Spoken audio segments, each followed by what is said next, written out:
Hello everyone, a very good evening to all of you.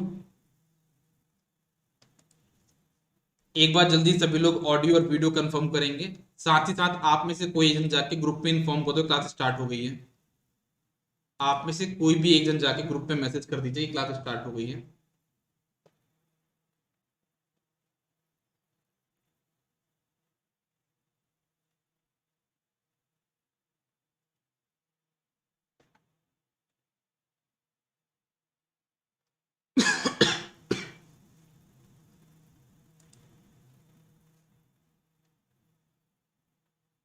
चलिए, सब कुछ clear है। 2 मिनट वेट कर लेते हैं बाकी लोगों का भी, फिर क्लास को स्टार्ट करते हैं।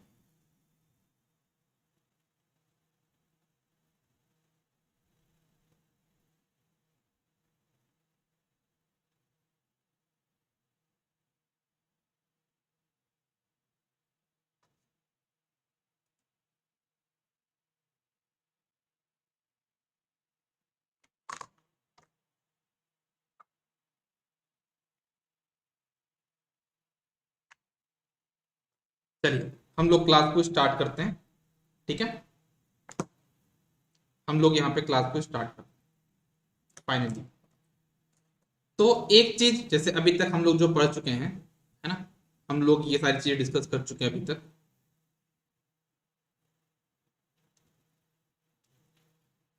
यहां तक हमने डिस्कस कर लिया। ठीक है। अच्छा, एक चीज आपको समझनी है, कभी कभी एग्जाम में हमसे पूछा जाता है total per unit resistance drop when refer to primary, ये कितना होगा? क्या बोला मैंने, समझना सभी लोग। मैं यहाँ पे बताता हूँ आपको मैंने क्या चीज बोली है आपको। कभी कभी आपसे पूछा जाता है आपसे total per unit,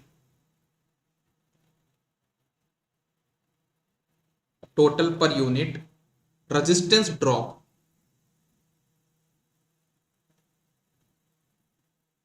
resistance drop when referred to primary, when referred to primary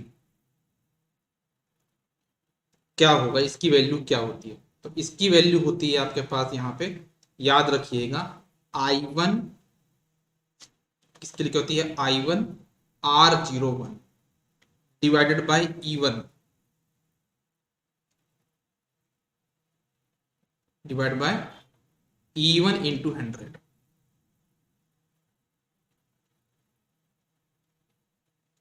ठीक है, okay.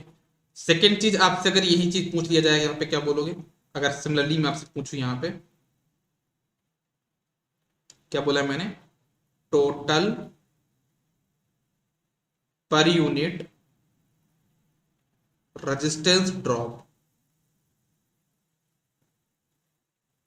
When referred to secondary,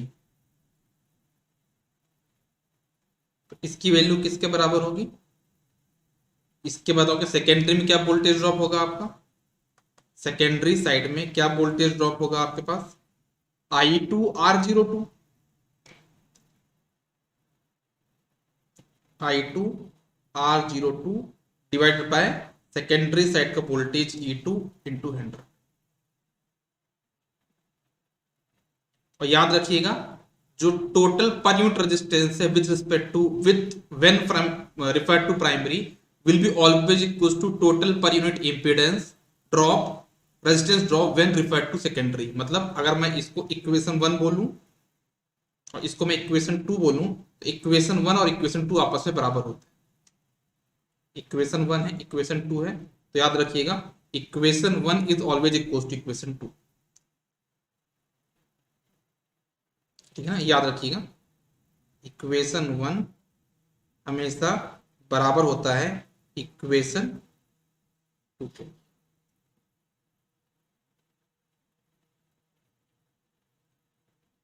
ठीक है, हम चाहे तो इसको हम लोग परसेंटेज रेजिस्टेंस भी बोल सकते हैं। तो जो परसेंटेज रेजिस्टेंस, जिससे जो परसेंटेज आपका, ये भी आपका परसेंटेज, दोनों बराबर होंगे परसेंटेज रेजिस्टेंस, इसको हम लोग आपका परसेंटेज रेजिस्टेंस भी बोल सकते हैं। ठीक है, चलिए, सिमिलरली जो मैंने आपको यहां पे बताया, सिमिलरली आप लोग यहाँ पे परसेंटेज रिएक्टेंस भी बता सकते हैं, फॉर्मूला है ना।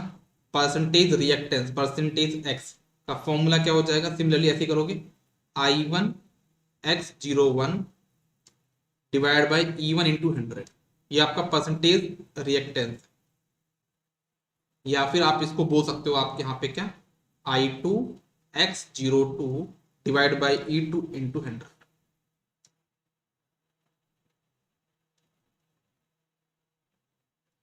ये फॉर्मूला भी आपका यहाँ पे रेडी हो चुका है। ठीक है, तो आप यहाँ पे अगेन बोल सकते हो percentage reactance with respect to primary equals to percentage reactance with when referred to secondary. लिखना आप लोग यहाँ पे एक रिजल्ट है परसेंटेज रिएक्टेंस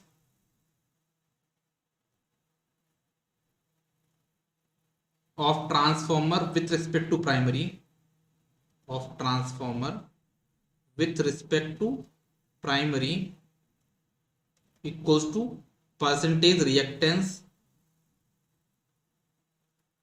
when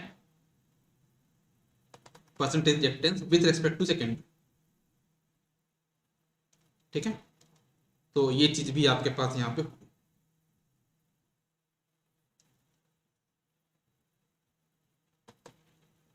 ठीक है। चलो ओके, अब हम लोग बात करते हैं अपने ट्रांसफॉर्मर में किसके बारे में, लॉसेस के बारे में, कि हमारे ट्रांसफॉर्मर में, अच्छा लॉस के पहले हम लोग देख लेते हैं क्या, इक्विवेलेंट सर्किट है ना। हाँ, अपने ट्रांसफॉर्मर में इक्विवेलेंट सर्किट भी पहले देख लेते हैं। हमारे ट्रांसफॉर्मर में जो इक्विवेलेंट सर्किट होता है उसको पहले देख लेते हैं। पहले हमारा होता है एग्जैक्ट इक्विवेलेंट सर्किट। क्या होता है हमारे पास यहाँ पे, एग्जैक्ट इक्विवेलेंट सर्किट हमारे पास कैसा होता है, फिर उसका अप्रोक्सीमेशन देख लेते हैं। एग्जैक्ट इक्विवेलेंट सर्किट हमारे पास कैसा होगा,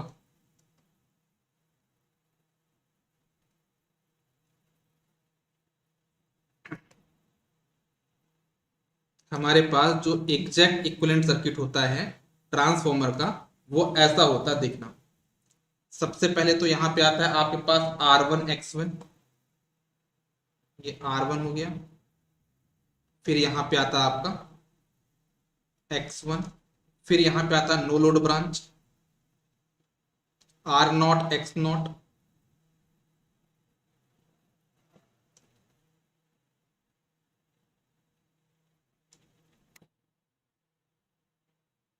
ठीक है। यहां पे आती है आपकी प्राइमरी वाइंडिंग,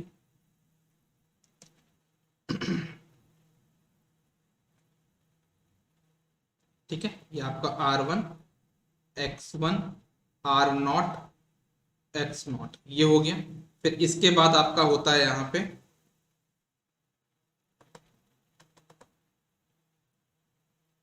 सेकेंडरी वाइंडिंग, यहां पे हो जाएगा आपका R2, फिर हो जाएगा यहाँ पे X2, R2 ये हो जाएगा आपके पास यहाँ पे X2, यहां पे हो जाएगा आपके पास load. This is your exact equivalent circuit of transformer, ठीक है ना। ये आपका क्या है, एग्जैक्ट इक्विवेलेंट सर्किट होता है ट्रांसफॉर्मर, इसी को हम बोलते हैं आपका exact equivalent circuit of transformer.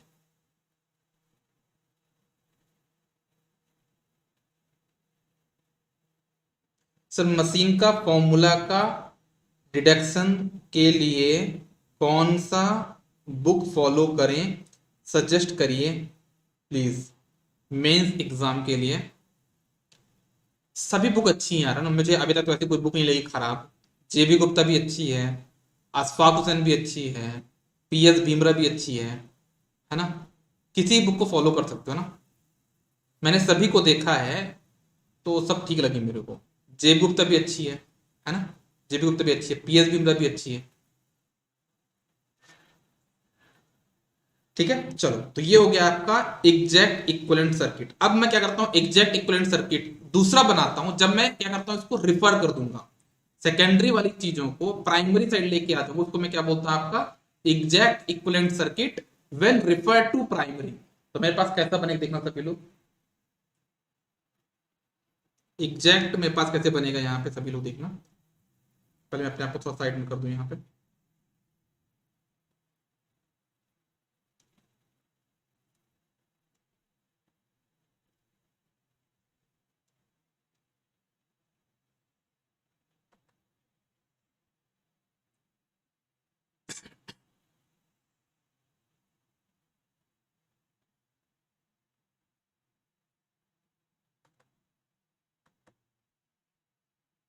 ठीक है, चलिए तो हम बात कर रहे हैं किसके बारे में कि हमारा एग्जैक्ट इक्विवेलेंट सर्किट कैसा बनेगा। Exact equivalent circuit when refer to primary, मैंने बात करी यहां पे किसकी, exact equivalent circuit when refer to primary, when referred to primary. कैसा बनेगा सभी लोग देखेंगे यार, यहाँ पे हमारे पास नेटवर्क ऐसा कुछ बनेगा। सबसे पहले तो आता है यहाँ पे R1, फिर यहाँ पे आता है X1, ठीक है, फिर यहाँ पे नो लोड ब्रांच जिसको हम बोलते हैं R0 X0। अच्छा, नो लोड ब्रांच में यहाँ पे लिख लीजिएगा यार, जो R0 है ना उसमें कौन सी करंट होती है, IW, है ना, पहले कभी ना कभी बताया था मैंने। और X0 में कौन सी करंट होती है आपकी, IMU। यहाँ पे भी लिख दूंगा मैं, घबराइए नहीं, यहाँ पे भी लिख दूंगा मैं। ये आपका मान ली था यहाँ पे क्या, R0,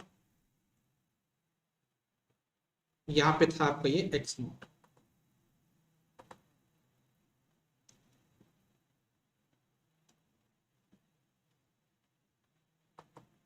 ठीक है, तो यहां पे हो जाएगा आपके पास, this is your R1, this is your X1, R0 X0 IW IMU। यहां तक तो हो गया था। अब यहाँ पे जो रेजिस्टेंस आया है वो हो जाएगा आपका R2 डैश, क्योंकि वो सेकेंडरी साइड से आया है, तो आपका ऐसा कुछ हो जाएगा, ये R2 डैश, फिर ये हो जाएगा आपका X2 डैश, फिर यहाँ पे हो जाएगा आपका ZL डैश, मतलब लोड भी आ जाएगा ना इधर साइड।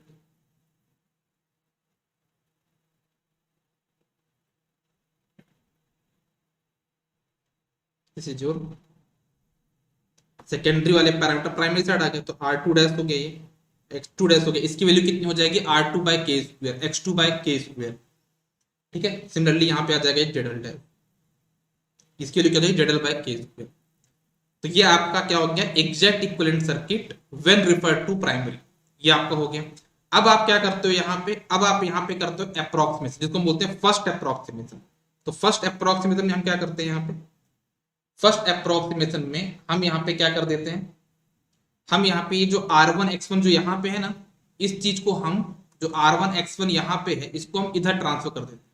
मतलब कुल मिला के हम लोग नो लोड वाली जहां पे मतलब करंट I0 भी होगी, यहाँ पे करंट ये I0 है, यहाँ पे करंट I1 है, मतलब यहाँ पे कौन सी करंट, दोनों करंट है ना, I1 प्लस I1 ऑन है।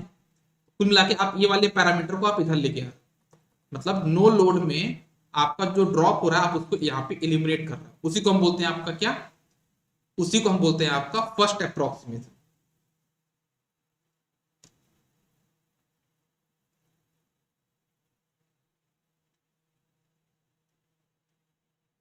आपका ये बनता है ना कि फर्स्ट अप्रोक्सीमेशन में हम क्या करते हैं, तो समझ में आया आपको क्या करना है, आपको जो R1 X1 है उसको इधर शिफ्ट करना है, दैट्स इट। ये होता है आपका फर्स्ट अप्रोक्सीमेशन। मैं बना के दिखाता हूं आपको, ये नो लोड ब्रांच पहले आ जाएगी, ये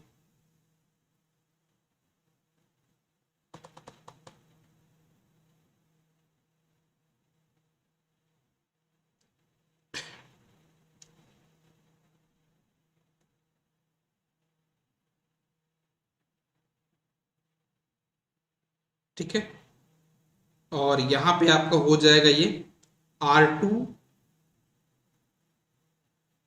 मतलब R01, यहां पे हो जाएगा आपका X01।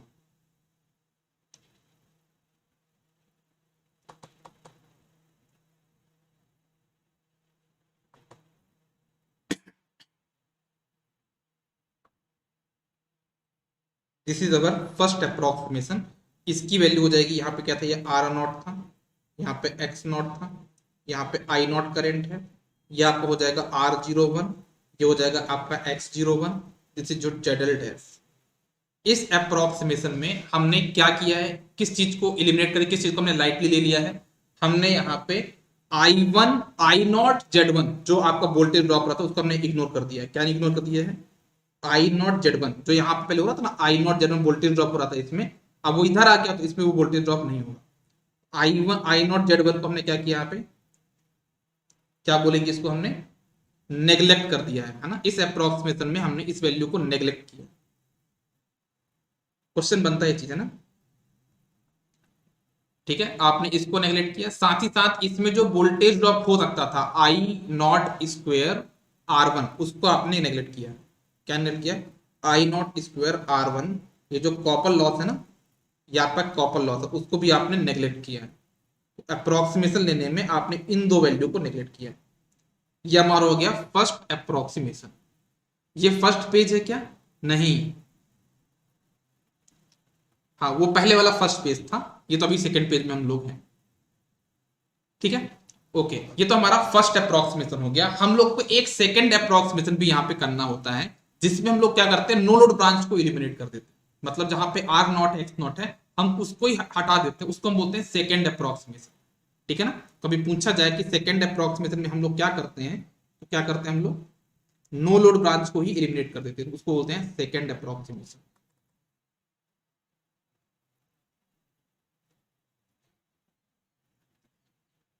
सेकेंड अप्रोक्सीमेशन में क्या करते हैं हम लोग, नो लोड ब्रांच को एलिमिनेट कर देंगे। तो हमारे पास जो हमारे पास इक्विवेलेंट सर्किट बनेगा वो कैसे बनेगा, ऐसा आएगा हमारे पास यहाँ पे क्या, R01 X01 और ZL dash, R01 X01 and ZL dash.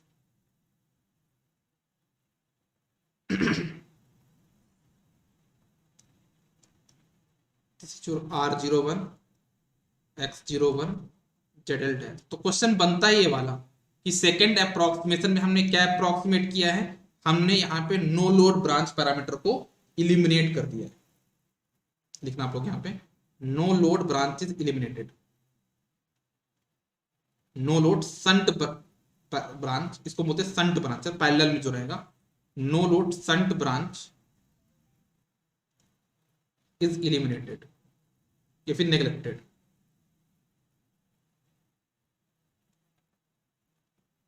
ठीक है, तो ये हमारा हो गया सेकेंड अप्रोक्सीमेशन। अब हम बात करते हैं अपने ट्रांसफॉर्मर में लॉसेस के बारे में। ठीक है, अब हम बात करते हैं ट्रांसफॉर्मर में किसके बारे में, थोड़ा सा अपने लॉसेस के बारे में बात करते हैं कि हमारे ट्रांसफॉर्मर में कौन कौन से लॉस होते हैं और कैसे निकालते हैं लॉसेस के बारे में। तो सबसे पहला जो हमारे पास लॉस होता है उसको हम बोलते हैं आपका कौन सा लॉस, कॉपर लॉस।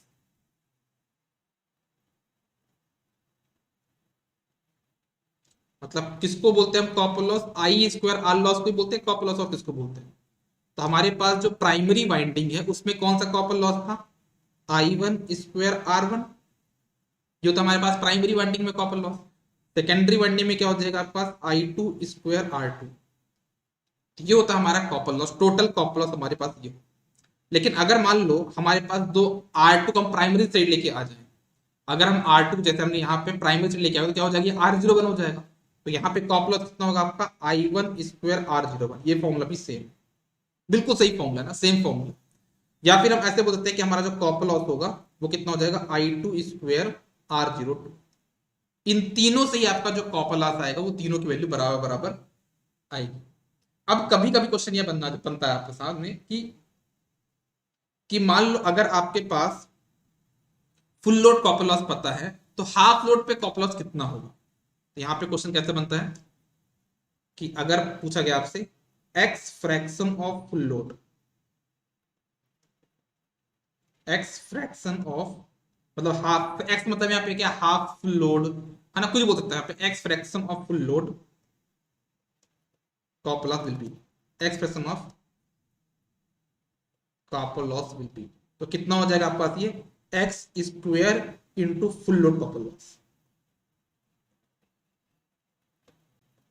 मतलब अगर आपके पास full load copper loss 100 watt है, लोड को आपने हाफ कर दिया, मतलब एक्स की वैल्यू कितनी है 1/2, तो कितना हो जाएगा आपका हाफ लोड कितना कॉपर लॉस होगा, तो क्या बोलोगे 1/2 का स्क्वायर इंटू 100, तो 1/2 का कितना हो जाएगा 1/4, 1/4 इंटू 100 कितना हो जाएगा 25 वॉट। ठीक है, तो ये वाला क्वेश्चन बहुत ज्यादा एग्जाम में आते हैं, आप लोग इस फॉर्मूले को भी याद रखिएगा। ठीक है, ओके, ठीक है, चलिए अब हम बात करते हैं, ये तो हमारे हो गया कॉपर लॉस के बारे में। हमारे पास जो सेकंड लॉस होता है उसको हम बोलते हैं आयरन लॉस। ठीक है। तो आयरन लॉस हमारे पास कितने टाइप के होते हैं? दो टाइप के होते हैं। हमारे पास दो टाइप के आयरन लॉस होते हैं, या फिर इनको कोर लॉस भी बोलते हैं, आयरन लॉस, या फिर हम इनको कोर लॉस भी बोलते हैं, और कोर लॉस। ठीक है, ठीक है, ओके। अच्छा, तो ये जो आयरन लॉस होते हैं, जो कोर लॉस होते हैं, वो कितने टाइप के होते हैं? दो टाइप के होते हैं। एक होता है आपका, एक होता है आपके पास यहाँ पे हिस्टेरेसिस एरर, एक होता है आपका एडी करंट एरर। पहला होता है मान लिया यहाँ पे कौन सा? Eddy current error.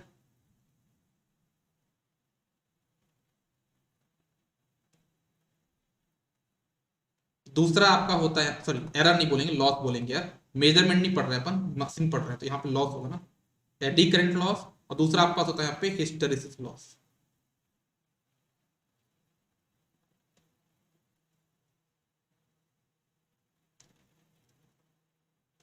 Hysteresis loss में कुछ टर्म्स का आपका ध्यान रखना पड़ता है, जैसे क्वेश्चन बनते हैं आपके पास। एक बनता है आपके पास यहाँ पे रिटेनेटिविटी, है ना। रिटेंटिविटी, रिटेंटिविटी मतलब क्या होता है कि जब हम लोग कोर को मैग्नेटाइज करते हैं, है ना, और मैग्नेटाइज करते हैं, हम करंट को रिमूव कर देते हैं, तब भी उसमें कुछ रेसिडुअल फ्लक्स बच जाता है। उस कैपेबिलिटी को हम बोलते हैं रिटेनेटिविटी। हमारे कोर की एक कैपेबिलिटी, जब हम सप्लाई को डिस्कनेक्ट कर देते हैं, सप्लाई जीरो कर देते हैं, तब भी हमारे पास मैग्नेटिक फ्लक्स बनता है, रहता है, उसी को हम बोलते हैं आपका रिटेंटिविटी, है ना। एक क्वेश्चन आपसे बनता है कि रिटेंटिविटी क्या होता है ना। तो याद रखिएगा क्या बोला मैंने आपके सामने यहाँ पे, रिटेनेटिविटी। आपको बीएच कर्व से बताता हूँ, ज्यादा ज्यादा समझ में आएगा। जैसे आपका ये बीएच कर्व बनाया मैंने,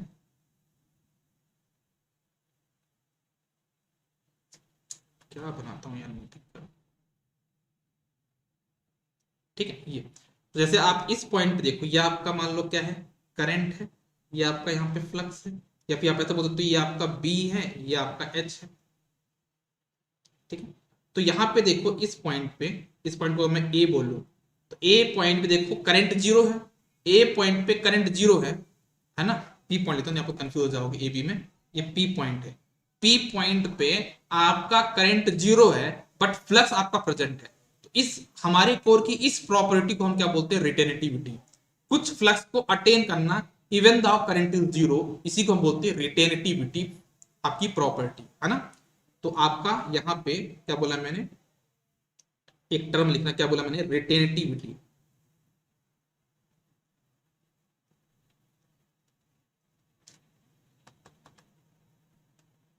रिटेंटिविटी क्या होती है, यहां पे लिख लीजिएगा, at P current is zero, current is zero, but little flux is present.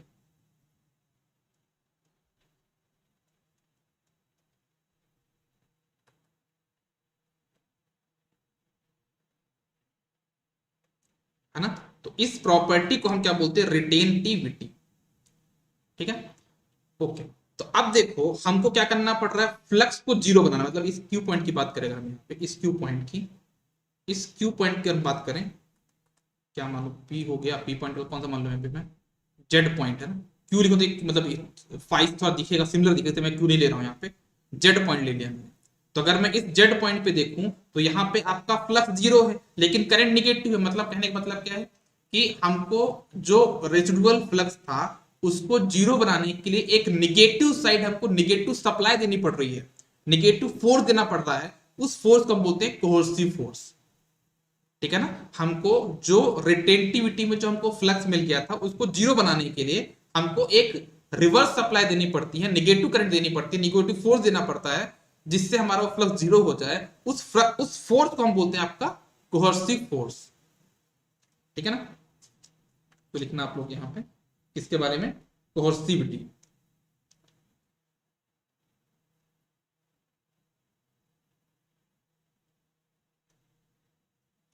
कोहर्सिविटी क्या होती है, लिख देता हूं यहाँ पे मैं, at point Q, at point Q, Q sorry आपका flux is zero, flux equal to zero कब हुआ? When negative supply, negative force is applied, when negative force, यहां पे मैं लिख देता हूं, यहाँ पे फोर्स मतलब जैसे करंट की बात कर रहे हैं, माइनस ऑफ आई, यहाँ पे करंट होगी ना कुछ, minus of I is given, उसको हम बोलते हैं आपका कोहर्सिव फोर्स। ठीक है, समझ में आया सभी को? दो चीजों के बारे में बताया मैंने बीएच कर्व में, ये बहुत मतलब ये आप समझ लीजिए कि मटेरियल साइंस में इसका क्वेश्चन बनता है।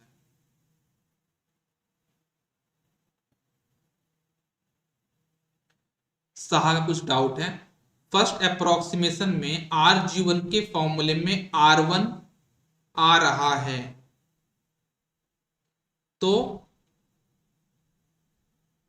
I square R one neglect कैसे हुआ?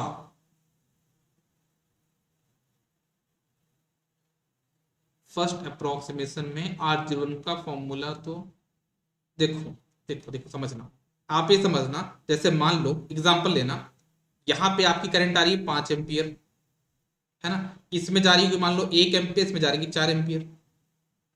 ठीक है, लेकिन अगर आप इस ब्रांच को पहले ले आए, है ना, तो आपके पास क्या हुआ, ये जहां पे इसमें 1 एम्पियर, इसमें 1 एम्पियर हो गई, यहां बाकी 4 एम्पियर हो गई, मतलब कुल मिला के इसमें 4 एम्पियर है ना। अब पहले इसमें हम 5 एम्पियर मान रहे थे, तो 5 ही थी यहाँ पे, लेकिन अब यहाँ पे 4 मान रहे हैं हम, यहाँ पे 1 एम्पियर कम हुई ना,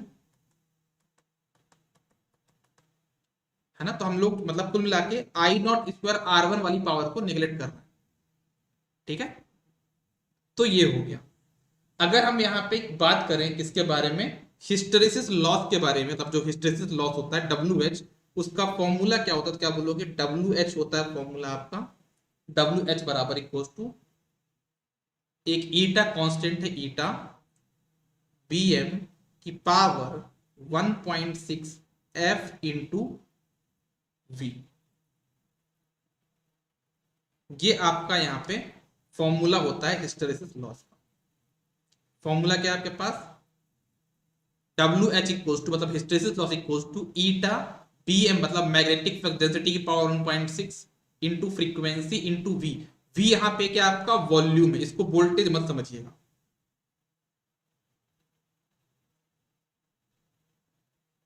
ये आपका क्या है, वॉल्यूम है, इसको आप वोल्टेज मत समझिएगा ना, यहाँ पे लिख देता हूं मैं, वॉल्यूम है, this is volume, volume of core, लिख देता हूं यहाँ पे, V इज नॉट, यहाँ पे लेता हूं V आपका यहाँ पे क्या है, वॉल्यूम।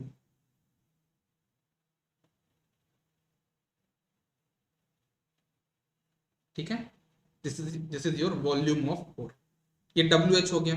डब्ल्यू ई की वैल्यू क्या होती है वो भी लिख लो, डब्ल्यू ई मतलब एडी करंट लॉस होता है आपका, डब्ल्यू ई इक्वल्स टू, एक इसमें भी कांस्टेंट आएगा के, कोई भी कांस्टेंट मान लो, के मान लो यहाँ पे, के इंटू आपके पास हो जाएगा बी एम स्क्वेयर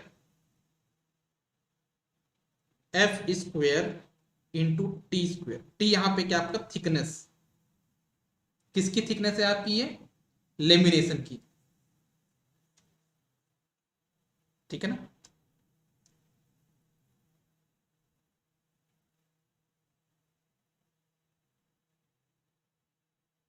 तो यहां पे मैंने आपको दोनों वैल्यू बता दी हैं कि आपका एडी करंट लॉस कितना होता है और आपका हिस्टेरेसिस लॉस कितना होता है। ठीक है, तो अब इसमें बड़े क्वेश्चन बनते, बड़े इंपॉर्टेंट इंपॉर्टेंट क्वेश्चन बनते, कैसे बनते हैं वो थोड़ा सा आपको बताता हूं, किसके थ्रू, आपको केसेस के थ्रू, डिफरेंट डिफरेंट केस के थ्रू बनते हैं। मतलब क्वेश्चन बनता है आपके पास कि अगर आपका, मतलब क्वेश्चन बता दो पहले कैसे बनते हैं।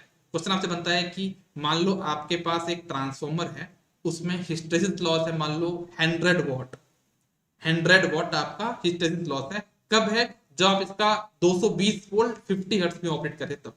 लेकिन अगर मैं 220 वोल्ट और 50 हर्ट्ज को कम करके 110 और 25 हर्ट्ज कर दूं, तो उस टाइम पे मेरा डब्ल्यू एच कितना हो। तो ऐसे क्वेश्चन बनते हैं, या फिर बोल देता कि मैं वी जो आपका वोल्टेज को 300 वोल्ट कर दूं, फ्रीक्वेंसी को 50 हर्ट्ज कर दूं, तब क्या होगा।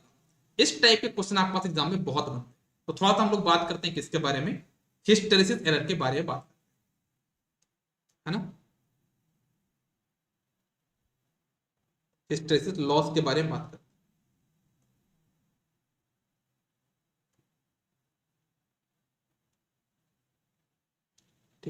अगर हम हिस्टेरिसिस लॉस के बारे में बात करें तो क्या होगा, एक मिनट ना, कुछ कुछ खाता चलो ना बीच में।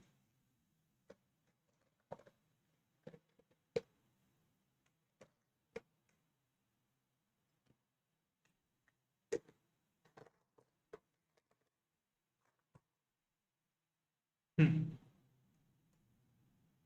तो मेरे पास हिस्टेरिसिस कितना होता है आपका, ये होता है W H equals to eta B M का पावर 1.6 एफ इंटू वी, ये होता है। अगर मान लो मैं लिखता हूं यहाँ पे केस वन,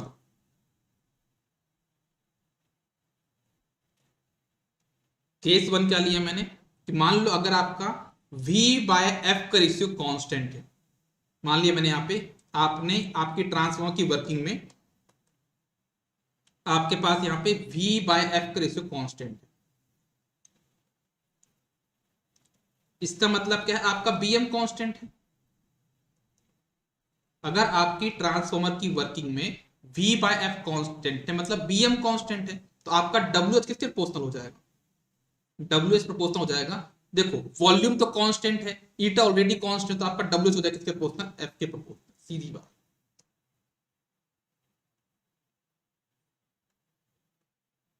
अब इस पे क्वेश्चन कैसे बनेगा, मैं आपको क्वेश्चन भी करके बताता हूँ सिंपल फॉर्म में। क्वेश्चन बनता है आपके पास, मान लो कि आपके पास, सबको ध्यान समझना, अगर आपके पास 100 वॉट आपका लॉस है, WH है, किस पे, 500 volt comma 500 volt comma 50 hertz पे,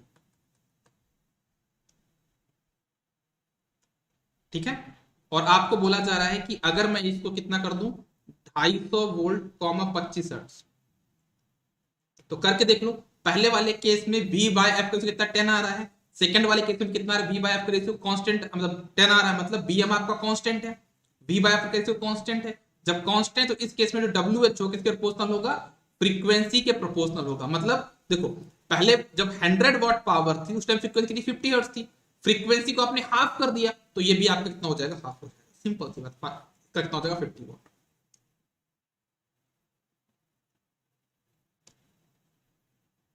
समझ में आया।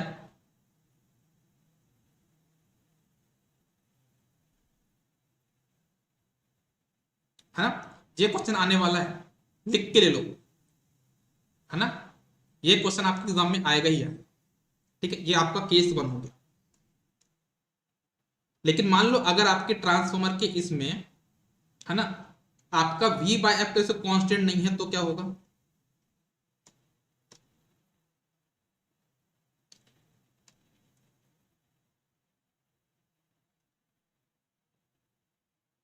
आपका v बाय एफ का रेशियो यहाँ पे कांस्टेंट नहीं है, इज नॉट कांस्टेंट।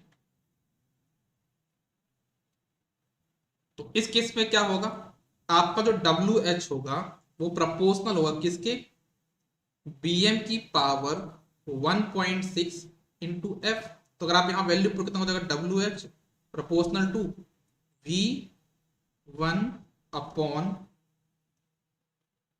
V1 की पावर 1.6 अपॉन F की पावर 1.6 इंटू F की पावर 1, यहाँ पे इसको जब सॉल्व करते हो जाएगा WH प्रोपोर्शनल टू V1 की पावर 1.6 F की पावर 0.6।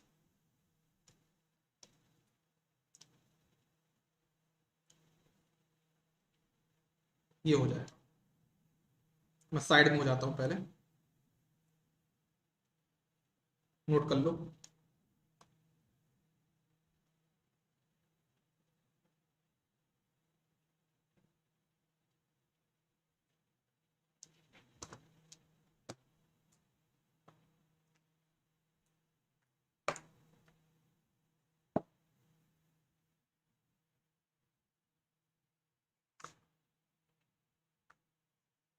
हो गया, जल्दी से कंफर्म करेंगे सबको नोट करने के बाद।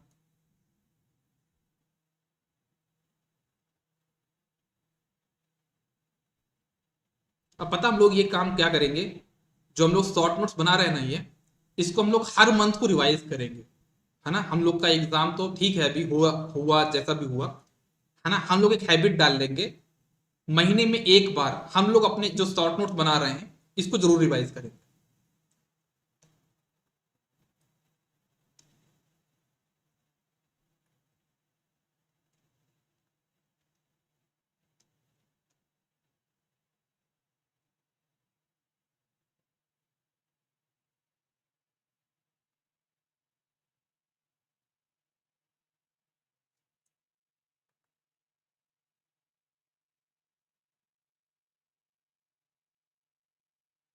ठीक है,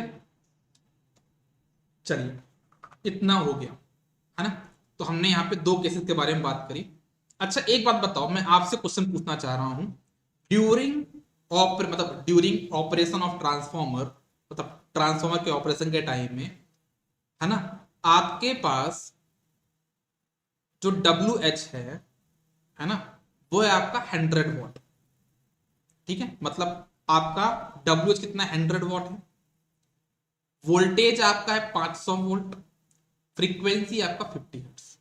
500 वोल्ट 50 हर्ट्ज में आपका जो हिस्टैरिसीस लॉस है वो कितना है, 100 वॉट। अब आपसे बोला जा रहा है कि वोल्टेज आपका अभी भी 500 है, फ्रीक्वेंसी को आपने 25 हर्ट्ज कर दिया, तो यहां पे डब्ल्यू एच क्या होगा, इंक्रीज होगा या डिक्रीज होगा? क्या बोलोगे?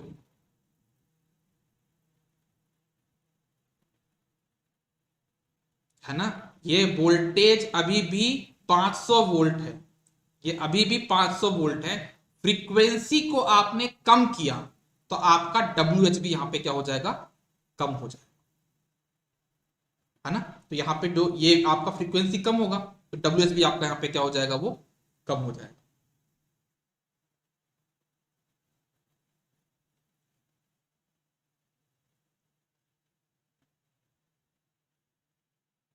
सॉरी सॉरी सॉरी सॉरी, क्षमा चाहता हूँ, क्षमा चाहता हूँ, यहाँ पे माइनस साइन आएगा यार, यहाँ पे माइनस साइन आएगा ना। तो आपका अगर फ्रीक्वेंसी आप कम करो तो डब्ल्यू एच इंक्रीज होगा, है ना। ये मैं गलती मानता हूँ अपनी, ठीक है ना, गलती मानता हूँ, मैंने माइनस कर दिया, यहाँ पे माइनस में होगा, ध्यान नहीं दिया था मैंने।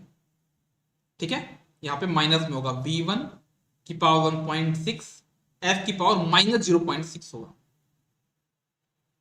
हाँ बिल्कुल सही बोले थे साहब, वो डिनोमिनेटर में होगा, लेकिन अगर मैं न्यूमिनेटर में लेके आता हूँ तो -0.6 हो जाएगा। ठीक है, चलो अब हम बात करते हैं किसके बारे में थोड़ा सा।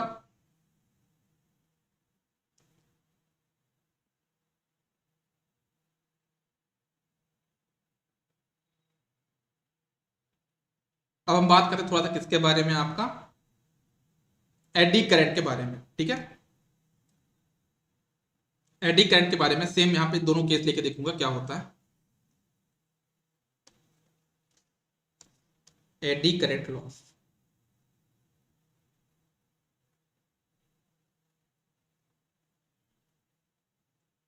फॉर्मूला क्या होता है आपका, फॉर्मूला होता है आपके पास डब्ल्यू ई बराबर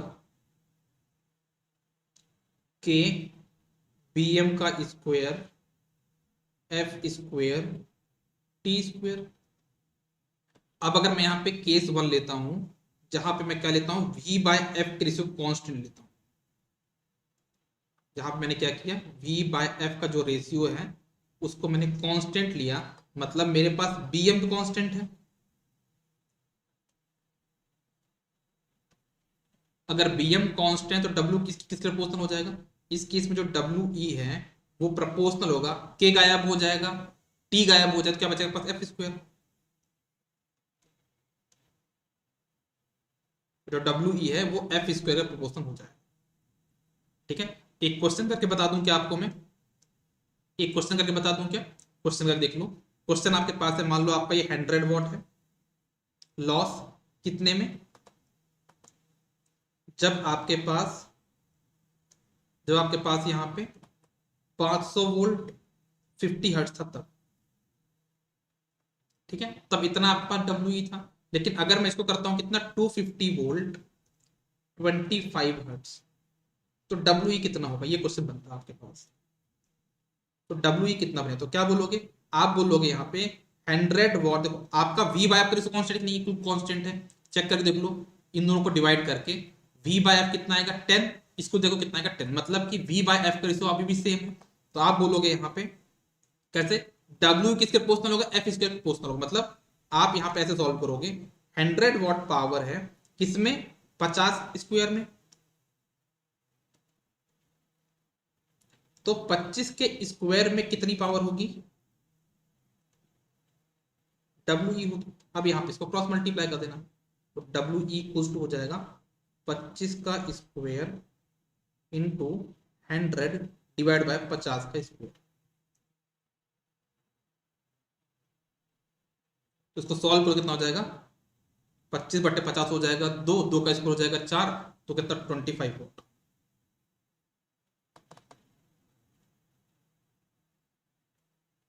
ये मैंने एक शॉर्ट में क्वेश्चन करके बता दी, क्यों बता दी क्वेश्चन सॉल्व करके भाई, क्योंकि आपको इसका यूज करते बने ना, एग्जाम में तो क्वेश्चन बनना है 100%, क्वेश्चन तो बनना ही है, गारंटी इस चीज की। ट्रांसफॉर्मर में क्वेश्चन बने और आपका एडी करंट और आयरन लॉस से क्वेश्चन हमें तो बहुत मुश्किल बात है कि ऐसा कभी बहुत रेयर होता है, ठीक है। तो ये हो गया आपका पहला केस, जब V बाय एफ का रेशियो कांस्टेंट होगा तब। अगर मान लो V बाय एफ का रेशियो कांस्टेंट नहीं है तब क्या, केस 2,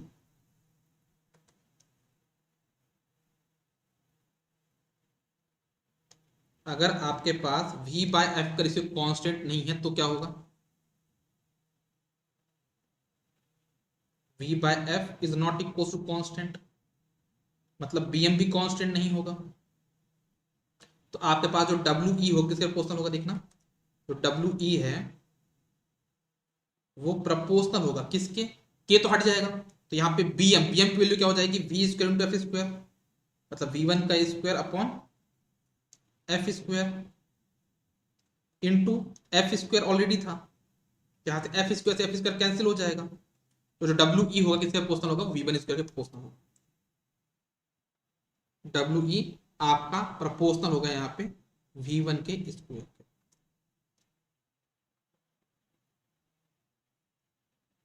इसको भी मैं एक क्वेश्चन के थ्रू आपको बताना चाहूंगा। क्वेश्चन क्या है, सबको ध्यान से समझिएगा। क्वेश्चन ये है कि अगर आपके पास 100 वॉट पावर है, मतलब 100 वॉट आपका एडी करंट लॉस है, कब है ये लॉस, कब होता है, ये लॉस होता है जब आपके पास 500 वोल्ट है और 50 हर्ट्ज है। इस केस में आपके पास जो एडी करंट हो कितना, 100 वॉट। अब बोला जा रहा है कि अगर मैं ऐसा कर दूं कि मेरे पास वोल्टेज अभी भी कितना है, 500 वोल्ट, और फ्रीक्वेंसी कर दूं मैं 40 हर्ट्ज, तो मेरे पास यहाँ पे WE कितना हो, तो क्या बोलोगे, चेक करोगे पहले, V बाय एफ 500/50 कितना होता है, 10, 500/40 कितना होगा नहीं पता कितना होगा, लेकिन इतना पता बराबर तो नहीं होगा, 10 तो नहीं होगा, तो मुझे पता है, मतलब जो मेरे पास यहाँ पे V बाय एफ का रेशियो कांस्टेंट आ रहा है क्या, नहीं आ रहा, मतलब सेकंड वाले केस में जाना है, तो इसमें जो WE है किसके प्रोपोर्शनल होता है, V1 के प्रोपोर्शनल, और दोनों V1 कितना 500 500, तो क्या आपका WE चेंज होगा क्या यहाँ पे, तो आपको जो WE होगा कितना होगा, 100 वोट। W 100 वॉट क्यों हुआ, क्योंकि आपका जो WE है किसके प्रोपोर्शनल, V1 के प्रोपोर्शनल होता है, दोनों केस में V1 तो चेंज हुआ नहीं है। समझ में आया सबको ये दोनों क्वेश्चन,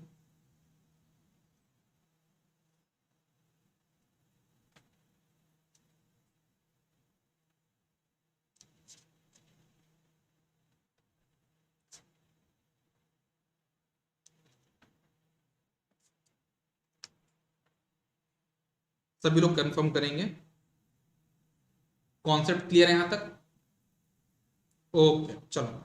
अब हम बात करते हैं, हमारे ट्रांसफॉर्मर में कुछ टेस्ट होते हैं, उन टेस्ट को हम लोग देखते हैं कि पोलैरिटी टेस्ट क्या होता है, शॉर्ट सर्किट टेस्ट क्या होता है, और ओपन सर्किट टेस्ट क्या होता है, ठीक है।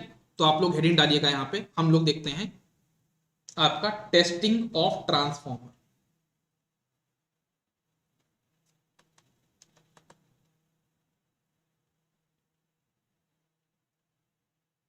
हाँ, अपने ट्रांसफॉर्मर में कौन कौन से टेस्ट परफॉर्म करते हैं, टेस्टिंग ऑफ ट्रांसफॉर्मर।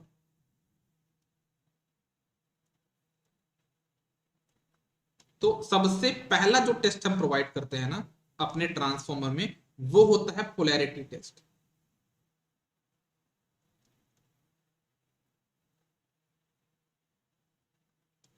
हमारे पास यहाँ पे सबसे पहला टेस्ट होता है, वो होता है पोलैरिटी टेस्ट। पोलैरिटी टेस्ट का मतलब क्या होता है कि हमको देखना है कि जो हमारा ट्रांसफॉर्मर है उसमें जो कपलिंग है वो पॉजिटिव कपलिंग है या निगेटिव कपलिंग है, मतलब उसमें सीरीज एडिटिव पोलैरिटी है या सीरीज सब्ट्रैक्टिव पोलैरिटी है, मुझे ये जानना है। उसमें जो कपलिंग है वो एडिटिव है या सब्ट्रैक्टिव है, मुझे ये जानना है। तो पोलैरिटी टेस्ट में मैं क्या करता हूं, मैं अपने ट्रांसफॉर्मर में, जैसे मेरा ट्रांसफॉर्मर है ये, सबको ध्यान से समझना। जैसे मान लो मेरे पास ये ट्रांसफॉर्मर,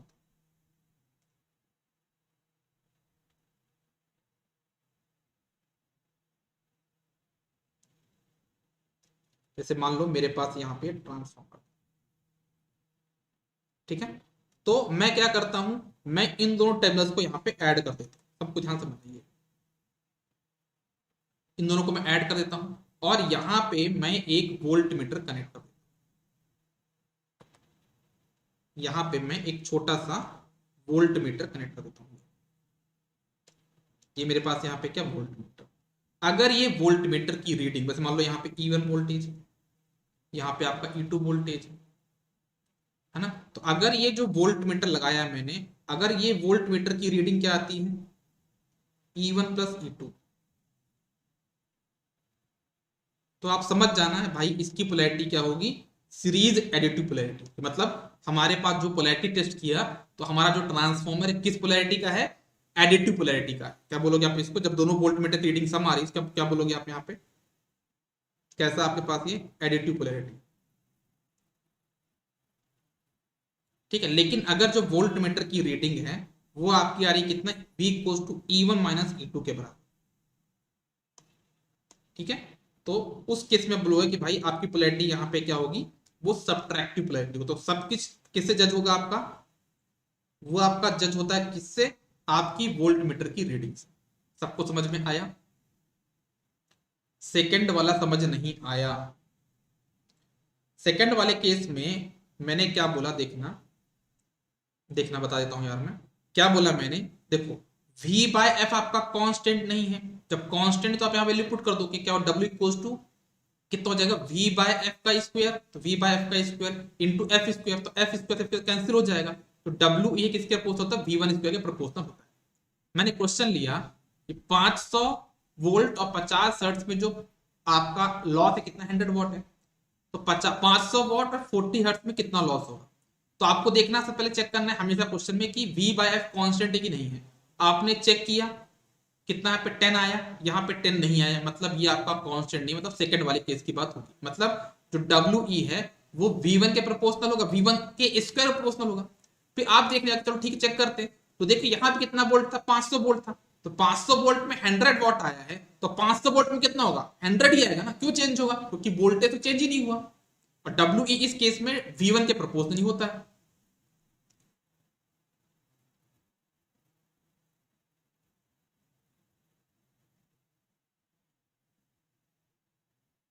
ठीक है।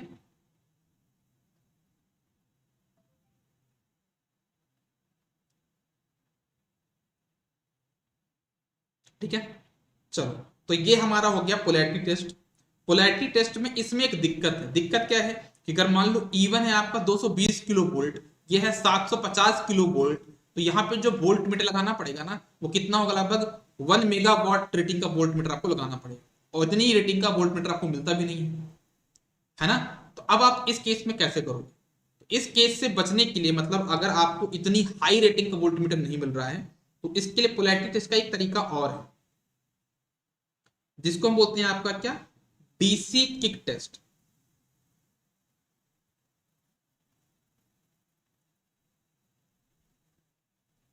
है ना। पोलैरिटी टेस्ट का पता करने का एक तरीका और है, उस तरीके का नाम है यहाँ पे डीसी किक टेस्ट। उस तरीके का नाम क्या है यहाँ पे, डीसी किक टेस्ट। इसमें हम लोग क्या करते हैं, इस टेस्ट में हम लोग क्या करते हैं, इस टेस्ट में डीसी किक टेस्ट में हम अपने ट्रांसफॉर्मर को डीसी सप्लाई से ऑपरेट करते हैं। इसमें हम लोग क्या करते हैं, ट्रांसफॉर्मर को हम अपने डीसी सप्लाई देते हैं।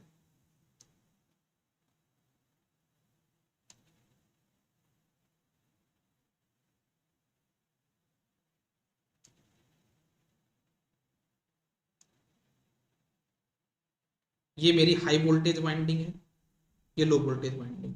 तो हम क्या करते हैं डीसी किक टेस्ट में, हम अपनी हाई वोल्टेज वाइंडिंग को डीसी सप्लाई से कनेक्ट करते हैं।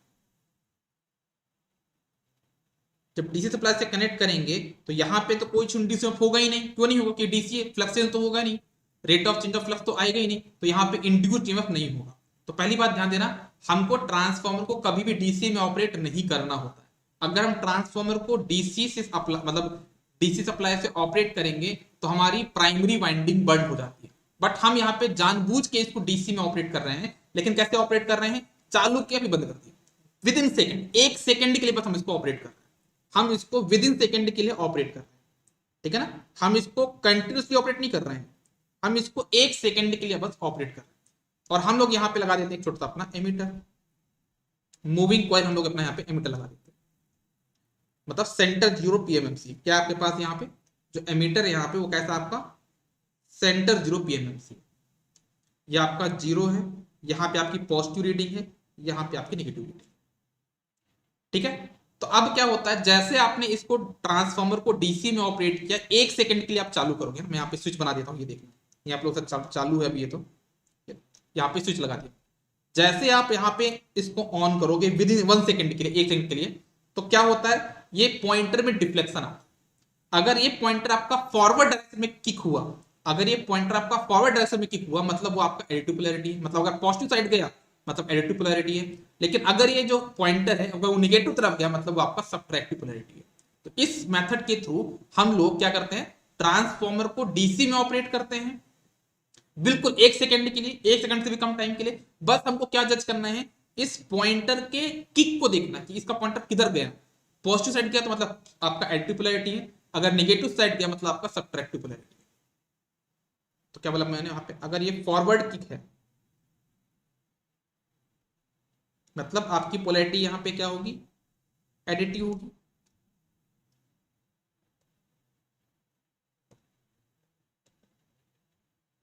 ठीक है, और अगर आपको यहाँ पे बैकवर्ड मिला,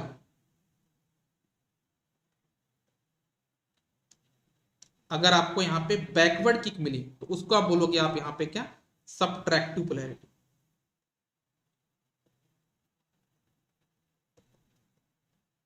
ठीक है, एक बात ध्यान देना, आपसे एक दिमाग में क्वेश्चन बन रहा होगा, सर डीसी किक टेस्ट में क्या जरूरी है कि आप हाई वोल्टेज वाइंडिंग को डी सप्लाई दो। हाँ ये जरूरी है, क्यों, क्योंकि आपका जब यहाँ पे डीसी में क्या होता है, यहाँ पे इंड्यूसमेंट तो होने वाला नहीं है, तो आपके पास यहाँ पे बहुत ज्यादा करंट फ्लो होगी। उस करंट को कम करने के लिए आप तो रेजिस्टेंस ज्यादा हो, रेजिस्टेंस उसका ज्यादा होगा जिसपे ज्यादा नंबर ऑफ टर्न्स होंगे। ज्यादा नंबर ऑफ टर्न्स किसमें होते हैं, हाई वोल्टेज वाइंडिंग में होते हैं। तो आप यहाँ पे पर्पसफुली हाई वोल्टेज वाइंडिंग को डीसी से ऑपरेट कर रहे हो, क्योंकि उसका थोड़ा सा रेजिस्टेंस होता है, हाई वोल्टेज वाइंडिंग का कुछ ना कुछ रेजिस्टेंस तो होगा, इस वजह से हम इसको डीसी से ऑपरेट करते हैं जिससे हमारी वाइंडिंग बर्न ना हो। लेकिन ध्यान देना, डीसी किक टेस्ट में आपको बहुत ही मोमेंटरी सेकंड के लिए क्या देना है, आपको सप्लाई देना होता है। सभी को क्लियर हो इतना, क्या सभी को ट्रांसफॉर्मर को जो पहला टेस्ट है पोलैरिटी टेस्ट वो क्लियर हुआ, हमने दोनों मेथड से पढ़ा है ना। और मैंने आपको इसमें यह भी बता दिया कि ट्रांसफॉर्मर को अगर डीसी में ऑपरेट करोगे तो ट्रांसफॉर्मर की प्राइमरी वाइंडिंग बंद हो जाएगी, क्योंकि वहां पे कोई बैक ईएमएफ तो क्रिएट होता नहीं है, जो इवन इंड्यूस होता था ना वो तो हुआ नहीं है। मतलब आप ऐसा मान लो कि यहाँ पे दिया 100 वोल्ट, इसका 0.1, तो 100 डिवाइड बाय 0.1 1000 एम्पीयर करंट आपकी फ्लो होगी और आपके ट्रांसफॉर्मर की प्राइमरी वाइंडिंग को बंद कर देगी। ठीक है, तो ये हो गया आपका पहला टेस्ट। ठीक है, अब हम आते हैं अपने दूसरे टेस्ट में, जो कि हमारा होता है कौन सा टेस्ट, आपका आपका होता है ओपन सर्किट टेस्ट। तो हम बात करते हैं अपने ट्रांसफॉर्मर के ओपन सर्किट टेस्ट के बारे में।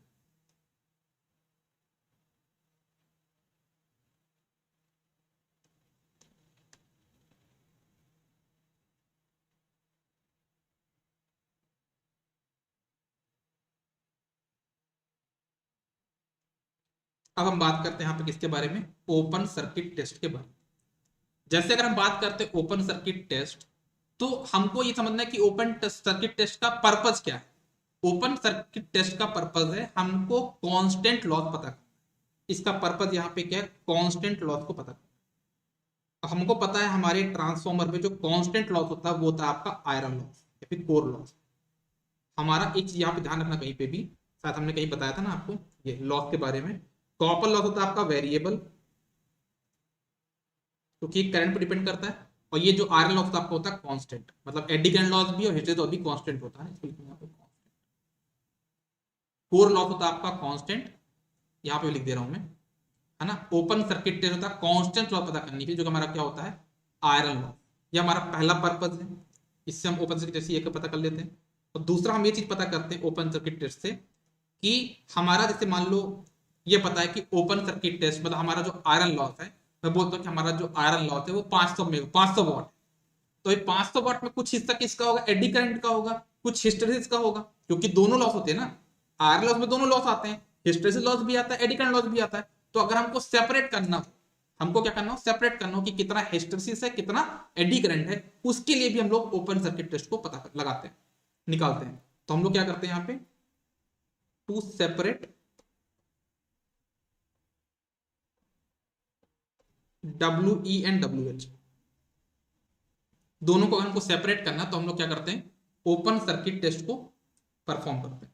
और तीसरी चीज जो हमारा पैरामीटर होता है इसमें निकालने का, जो मेन एम है वो ये है ओपन सर्किट टेस्ट को निकालने का, कि हम लोग कहीं ना कहीं जो संट ब्रांच पैरामीटर दिया था आपको इक्विवेलेंट सर्किट में, R0 X0, हमको R0 और X0 की वैल्यू निकालनी है, उसके लिए भी हम लोग क्या करते हैं, ओपन सर्किट टेस्ट परफॉर्म करते हैं। ओपन सर्किट टेस्ट को निकालने के 3 पर्पज है, या तो आयरन लॉस निकालना होगा, या तो WE और WH को सेपरेट करना होगा, या फिर आपको R0 और X0 की वैल्यू निकालनी होगी। ठीक है,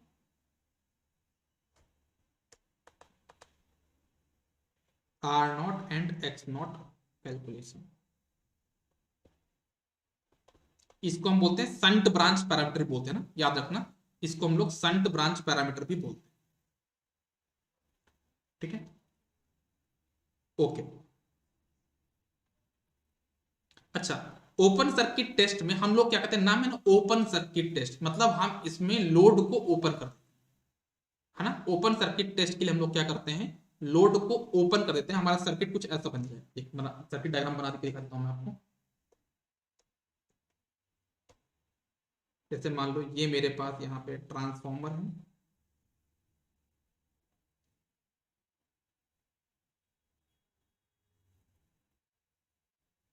ये मेरे पास ट्रांसफॉर्मर है, ठीक है। यहाँ पे मैंने, ये मेरी प्राइमरी वाइंडिंग है, ये मेरी आपकी सेकेंडरी वाइंडिंग है, और इसको मैंने यहाँ पे कर दिया ओपन। क्यों ओपन किया, क्योंकि नाम ये ना ओपन सर्किट टेस्ट, मुझे लोड को ओपन कर दो, लोड को ओपन कर दिया। जब लोड को ओपन कर दिया तो मुझे ये बताओ क्या होगा, लोड को ओपन करने से मतलब आपकी I2 करंट जीरो हो गई, हाँ या ना। यहां पे भी आता हूं प्राइमरी साइड, यहां पे मैं क्या करता हूं देखना, यहां पे मैं एक वोल्ट मीटर लगाता हूं, ये वोल्ट मीटर हो गया। यहां पे मैं एक एमीटर लगाता हूं, ठीक है, और यहां पे मैं एक वॉट मीटर भी लगाता हूं।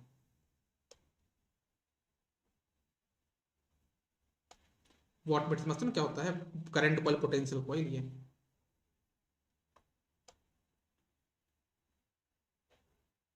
ठीक है।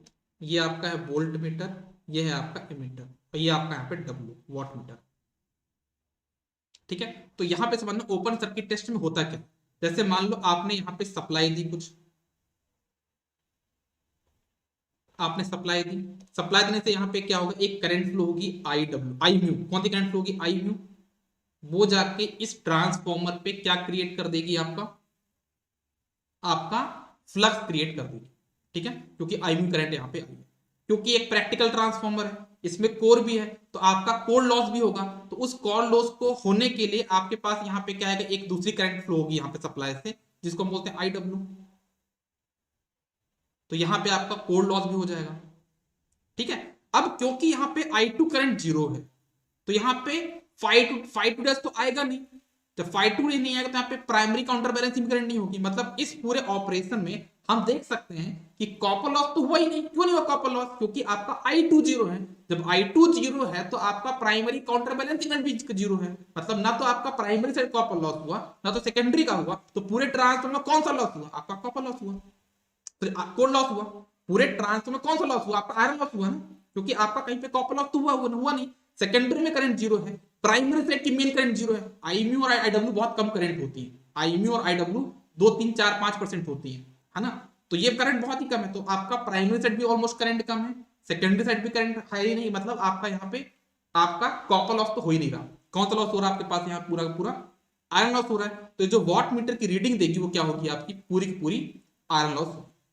हमने जो यहाँ पे वॉट मीटर लगाया है वो हमारा क्या हो जाएगा, आपका पूरा का पूरा आयरन लॉस की रीडिंग यहाँ पे देगा।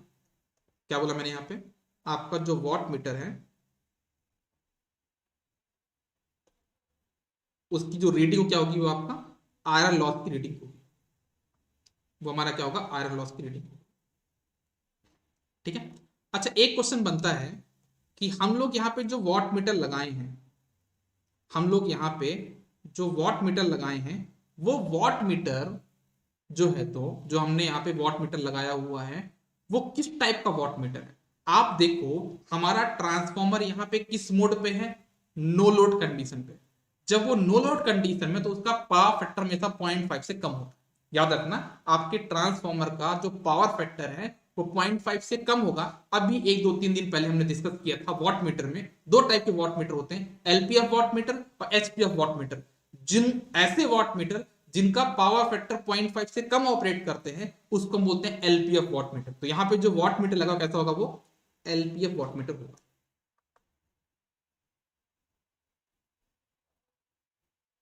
यहां पे जो वॉट मीटर लगा है वो कैसा लगा आपका, एलपीएफ वॉट मीटर लगा होगा।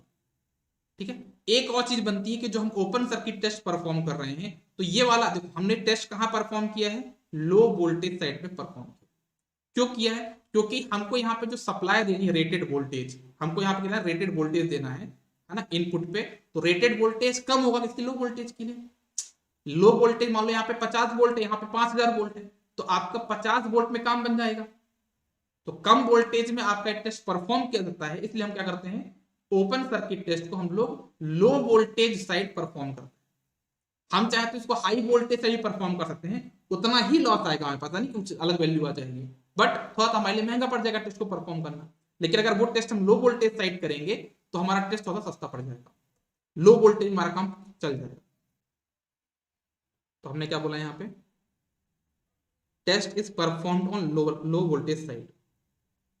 टेस्ट को हम परफॉर्म करते हैं कहां पे, लो वोल्टेज साइड पे। ठीक है। ओके। अब याद रखना हम लो वोल्टेज, देखो ये बताओ ट्रांसफॉर्मर में यहाँ पे आईयू करंट बहुत कम है, आईडब्ल्यू भी बहुत कम करंट है, मतलब आई नॉट करंट जो यहाँ पे नो लोड करंट बहुत कम करंट है, मान लो 1 एम्पियर करंट है एग्जाम्पल तौर पे, और ये एमीटर लगा आपका 1000 एम्पियर तक का। तो आप ये सोचो ना कि ये करंट तो बहुत कम है, आप इस पॉइंटर देख ही नहीं पाओगे। तो आप ये चाहते हो ना कि ये करंट थोड़ा ज्यादा रहे, है ना, एटलीस्ट इतनी रहे कि मैं उसको मेजर कर पाऊं। तो ये आपका लो वोल्टेज साइड है, लो वोल्टेज है, पावर का सेम देखोगे, लो वोल्ट तो करंट ज्यादा होगा, तो आपका आईयू और आईडब्ल्यू एटलीस्ट इतना अमाउंट में तो होगा कि आप उसको एमीटर से रीड कर पाओगे, आप उसको देख पाओगे, इतना सफिशियंट अमाउंट में होगा अगर आप इसको लो वोल्टेज साइड परफॉर्म करोगे तो, है ना, आप नो लोड करंट को एमीटर में रीड कर पाओगे। अगर आप उसको हाई वोल्टेज सेट कर दोगे ना तो करंट तो और कम हो जाएगी, तो आप तो रीड ही नहीं कर पाओगे, वो जीरो ही दिखाई देगा आपको भाई, जीरो, जबकि शायद कुछ कुछ करंट होगी वो आपको जीरो ही शो करेगा। ठीक है। तो ये हो गया आपके पास। तो अब मान लो हमने टेस्ट परफॉर्म कर लिया। अच्छा हाँ एक चीज और, हम इस टेस्ट में हम लोग कितना वोल्टेज देते हैं, आपका रेटेड वोल्टेज देते हैं ना इसमें, याद रखना ये चीज। हम ये जो टेस्ट परफॉर्म करते हैं वो किस में करते हैं, रेटेड वोल्टेज में करते हैं। टेस्ट को हम लोग लो वोल्टेज साइड पे ऑपरेट करते हैं और टेस्ट किसमें करते हैं, रेटेड वोल्टेज पे करते हैं। मतलब अगर इसकी रेटिंग है 500 वोल्ट तो आपको इनपुट में 500 ही वोल्ट देना, 400 वोल्ट मत दे देना। लो वोल्टेज का जितनी भी रेटिंग है उतनी ही वोल्टेज पे आपको उसको ऑपरेट करना है। ठीक है। ओके। अब जैसे मान लीजिए आपको यहाँ पे 3 रीडिंग मिल चुकी हैं, इस टेस्ट से आपको 3 रीडिंग मिल जाएंगी। कौन कौन सी रीडिंग मिल जाएगी, इस टेस्ट से आपको तीन तीन रीडिंग मिल जाएगी। कौन कौन सी 3 रीडिंग मिल जाएगी, डब्ल्यू नॉट की रीडिंग मिल जाएगी। ठीक है। आपको यहाँ पे आई नॉट की रीडिंग मिल जाएगी और आपको यहाँ पे V1 की रीडिंग मिल जाएगी। ठीक है, तो आप पहले क्या करोगे, 3 रीडिंग आपको मिल चुकी है ना, ये आपको दे देगा किसकी, V1 की रीडिंग, एमीटर देगा आपका I0 की रीडिंग, और वॉट मीटर देगा आपको W1 की रीडिंग। ये 3 रीडिंग आपको यहाँ पे मिल जाएगी इस चिट से। अब इसके थ्रू आपको क्या निकालना है, R0 X0 कैसे निकालोगे वो समझ। तो आपका यहाँ पे क्या करोगे, अगर पूछे यहाँ पे cos फाई नॉट कितना होगा तो कैसे करोगे, cos फाई नॉट की वैल्यू हो जाएगी यहाँ पे W0 divide by V1 IW, मतलब V1 और हो जाएगा I0, इससे आपको cos फाई नॉट मिल जाएगा। इससे आप यहाँ पे निकाल लोगे आई म्यू करंट। आई म्यू करंट क्या होता है, I0 into cos phi not. इससे आप IW भी निकाल लोगे, क्या हो जाएगा आपका I0, सॉरी ये आपको हो जाएगा I0 साइन फाई नॉट, ये हो जाएगा आपका I0 कॉस फाई नॉट।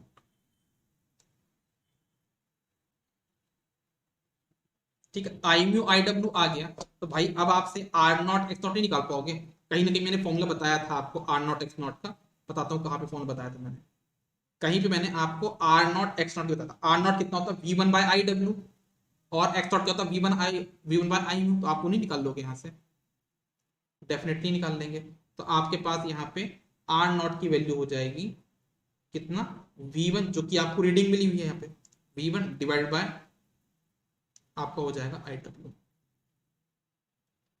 तो यहां से आप निकाल लोगे X0 की वैल्यू V1 अपॉन आई में।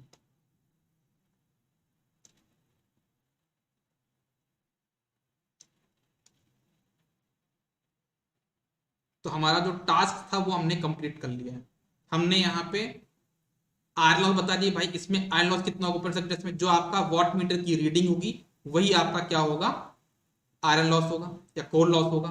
ठीक है, आप यहाँ से आप बता सकते हो कि R0 की वैल्यू कितनी है और आपका X0 की वैल्यू बता सकते हो, और साथ में आप इनका सेपरेशन भी कर सकते हो। लेकिन वो चीज आपसे नहीं बनेगी एग्जाम में, क्यों नहीं बनेगी, क्योंकि इसके लिए बहुत सारा लंबा प्रोसेस जाता है ना।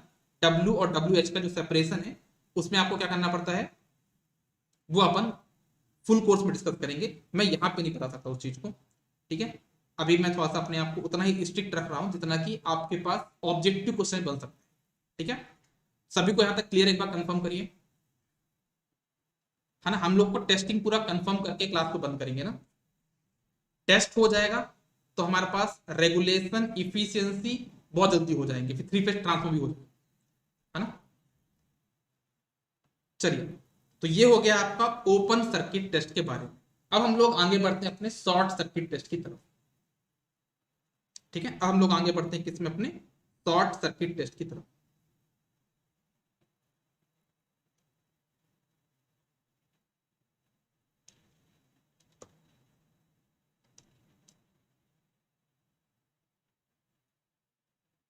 Short circuit test, short circuit test का जो पर्पस होता है वो क्या होता है, वो आपका पर्पस होता है आपके अपने ट्रांसफॉर्मर में क्या पता करना, वेरिएबल लॉस को पता। आपका जो शॉर्ट सर्किट टेस्ट का जो पर्पस है निकालने का वो क्या है, आपका वेरिएबल लॉस को निकालना, मतलब आपका कॉपर लॉस निकालना। ठीक है, दूसरा जो पर्पस है वो है आपके पास यहाँ पे क्या, आपको percentage resistance, percentage reactance and percentage impedance निकालना। परसेंटेज रेजिस्टेंस, आपके ट्रांसफार्मर का percentage resistance, percentage reactance and percentage impedance आपको निकालना।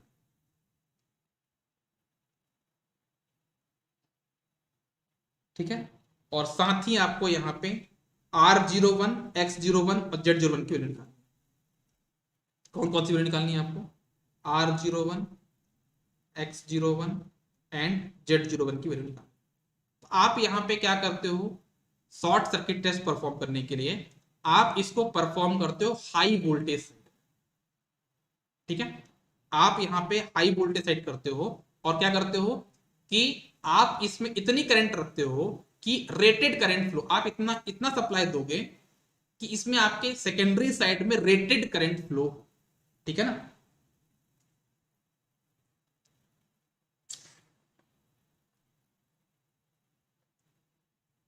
लिखना आप लोग यहाँ पे, ये जो आपका टेस्ट है वो कहाँ परफॉर्म किया जाता है, हाई वोल्टेज साइड, क्योंकि हाई वोल्टेज साइड आपका करंट कम होगा ना।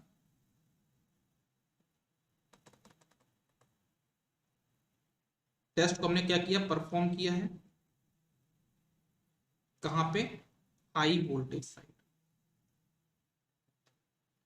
ठीक है, इसमें भी हमारे पास क्या होता है, 3 इंस्ट्रूमेंट लगाए होंगे, voltmeter, ammeter and wattmeter लगाया जाए। जो वॉट मीटर की रीडिंग होगी वही आपका कॉपर लॉस होगा। ठीक है, तो आपके पास अगेन यहाँ पे 3 रीडिंग मिल जाएंगी, है ना। मैं डायग्राम नहीं बना रहा हूँ क्योंकि मुझे सब कुछ तो बताना नहीं है यहाँ पे, एक तरह से फील बस कराना था आपको डायग्राम के बारे में। तो यहाँ पे आपने क्या किया, 3 रीडिंग मिलेंगी आपको, कौन कौन सी, एक मिलेगा आपको यहाँ पे W, मतलब आपको मिल जाएगा यहाँ पे वोल्टेज VSC, एक मिल जाएगा आपको यहाँ पे ISC, मतलब वोल्टेज वोल्ट मीटर की रीडिंग, एमीटर की रीडिंग एंड आपका यहाँ पे वॉट मीटर की रीडिंग WSC। ठीक है, तो ये आ गया।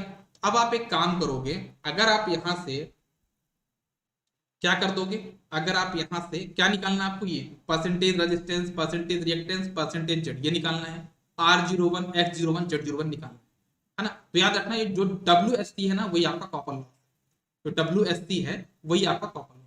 ठीक है ना, आपने कॉपर लॉस तो निकाल लिया, मतलब आपने वेरिएबल लॉस निकाल लिया। अब बात आती है दोनों चीजों को निकालने की। तो आप यहाँ पे क्या करोगे, है ना, अगर आप यहाँ परफॉर्म करोगे क्या, VSC अपॉन ISC, दोनों का रेशियो ले लोगे। क्या कर दिया आपने यहाँ पे, VSC अपॉन ISC आपने कर दिया, इससे मिल जाएगा आपको किसकी वैल्यू, ZSC की वैल्यू। एक तो वैल्यू निकाल लिया आपने ZSC की, ठीक है ना, ओके। या फिर आप इसको Z01 बोलता हूँ मैं, Z01 की वैल्यू निकाल, ठीक है, ओके, Z01 की वैल्यू निकाल ली। फिर आप क्या करोगे, अगर आप देखोगे यहाँ पे ISC स्क्वायर R01 किसके बराबर होता है, WSC के बराबर होता है। तो आप यहां से R01 की वैल्यू भी निकाल लो, कितना हो जाएगा R01 की वैल्यू आपका, WSC जो कि आपका यहाँ पे वॉट मीटर की रीडिंग है, डिवाइडेड बाय आपका शॉर्ट सर्किट टेस्ट में जो एमीटर की रीडिंग वो आपका ISC है, इससे डिवाइड कर दो तो क्या मिल जाएगा आपको यहाँ पे R01 की वैल्यू। एक ये वैल्यू मिल चुकी है, एक ये वैल्यू मिल चुकी है, मतलब Z01 भी मिल चुका है और आपका R01 भी मिल चुका है। तो X01 तो बच्चा बच्चा भी निकाल लेंगे ना, अंडर रूट ऑफ इम्पिडेंस का स्क्वायर माइनस रेजिस्टेंस का स्क्वायर।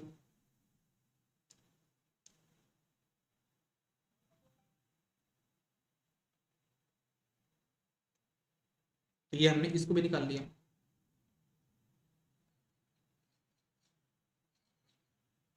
समझ में आया सभी को कि नहीं आया,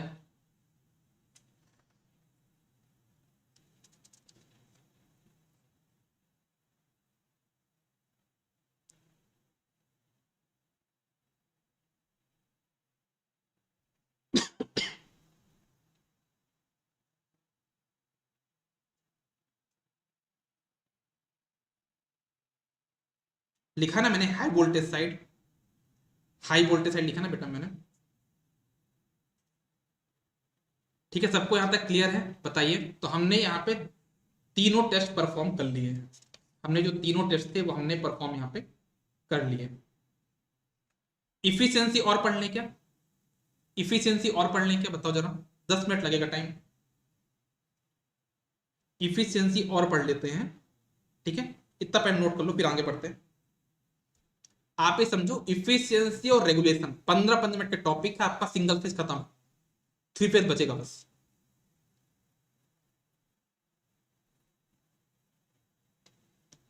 इफिशियंसी मैं अभी इसी क्लास में कर लूंगा, है ना। चलो इतना नोट कर लो सभी लोग फटाक से। मुझे लगता है कि आप लोग का ज्यादा मजा इसी में आ रहा है, फुल कोर्स पढ़ने में नहीं आता मजा, है ना, क्यों, है ना। ये पहली बार मैं ऐसा देख रहा हूं कि सुबह आज हम लोग 5वीं 6वीं क्लास ले रहे हैं, है ना, बिल्कुल सभी लोग हिल नहीं रहे हैं। फुल कोर्स में अगर 7 लोग होते ना, 8 लोग, तो ये हिल के 2 लोग बचते हैं लास्ट में। तो मुझे ऐसा लगता है कि आप लोग को फुल कोर्स में इंटरेस्ट नहीं आ रहा, आपको शॉर्ट इसी में मजा आ रहा है। तो सर ऐसे ही पढ़ाओ 3-3 पेज में।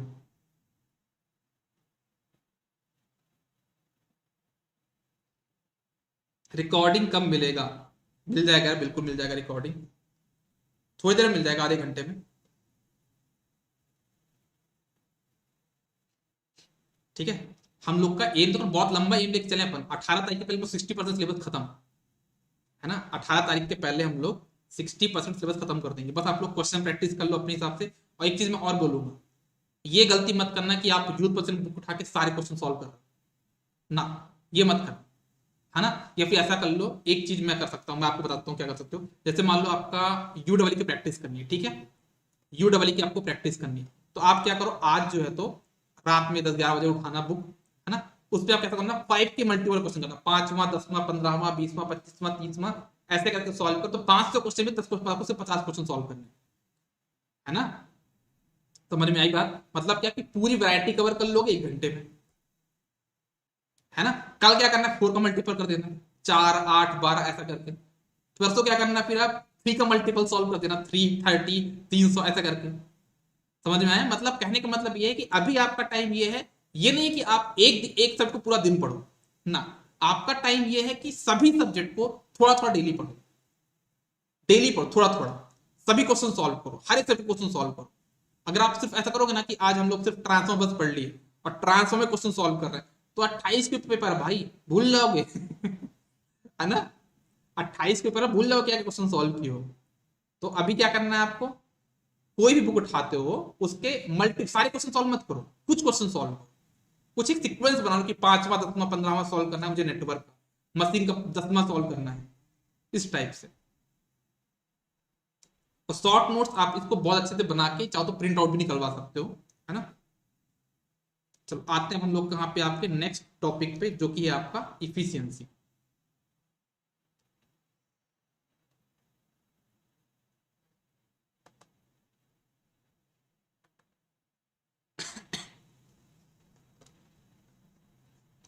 अब हम लोग डिस्कस करते हैं किसके बारे में, इफिशियंसी के बारे में।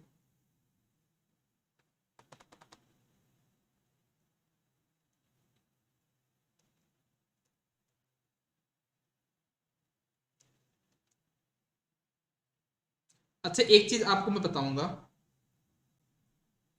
है ना, एक चीज मैं आपसे पूछूंगा, आप रिंकू सिंह को जानते हो, कितने लोग रिंकू सिंह को जानते हैं, ऐसे कितने लोग हैं जो रिंकू सिंह को जानते हैं।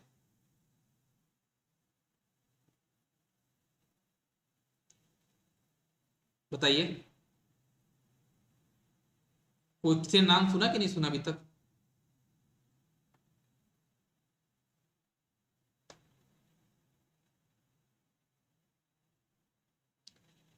क्यों, बताइए, बताओ जरा, किसी ने नाम सुना रिंकू सिंह का, नहीं सुना अभी तक।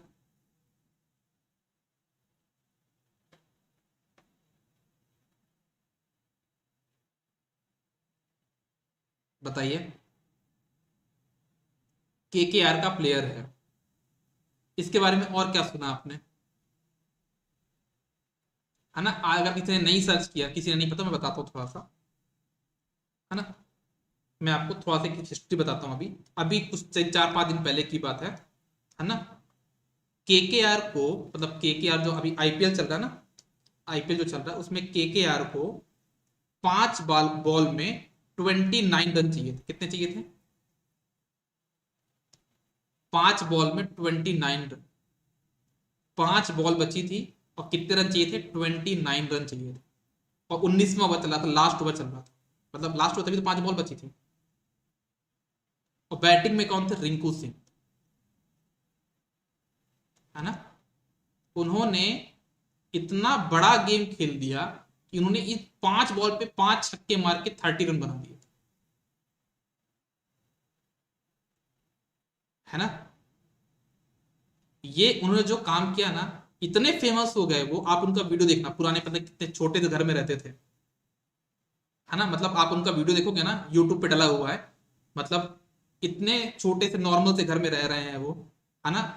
वो आज फेमस क्यों हुए, क्योंकि अगर ये सिचुएशन उनके पास नहीं आई होती है ना, तो क्या वो ऐसा परफॉर्म कर सकते थे, बताओ। अगर उनके सामने ये सिचुएशन ना होती, 5 बॉल में 29 रन, तो परफॉर्म कर पाते, नहीं कर पाते, इतना लंबा बड़ा नाम कर ही नहीं पाते। आपके साथ भी टाइम कम है, बॉल 5 है, लेकिन रन 29 बनाने, 29 रन बनाने, है ना। तो आप में से कौन कौन रिंकू सिंह बनना चाहेगा, जो रिंकू सिंह बन जाएगा समझ जाओ वो आपका अपना नाम हमेशा के लिए हिट कर लेगा, ठीक है ना। तो बस आप यही समझ लो।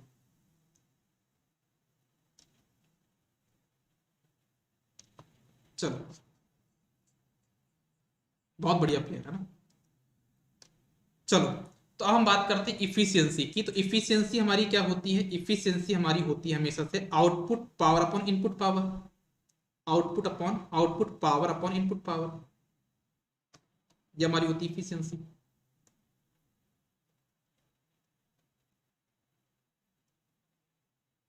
अगर हम यहाँ पे आउटपुट पावर देखें तो हमारा क्या हो जाएगा? वो हमारा हो जाएगा E2 I2 cos phi 2, E2 I2 cos phi 2, ये आपका आउटपुट पावर है, divide by again output power plus losses. Input power क्या होता है? आउटपुट पावर प्लस लॉसेस, तो क्या हो जाएगा आपका E2 I2 cos phi 2 plus losses.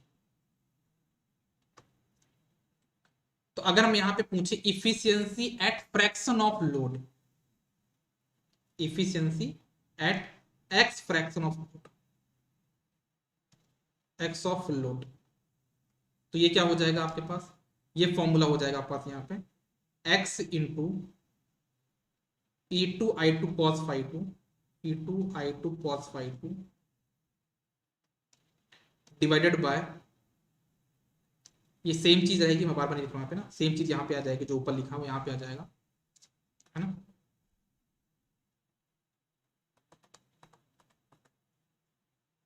है ना, जो सेम चीज लिखी हुई यहाँ पे आ जाएगी, प्लस यहाँ पे आ जाएगा आपका क्या? कॉपर लॉस, क्या हो जाएगा? एक्स स्क्वेयर I2 का square R02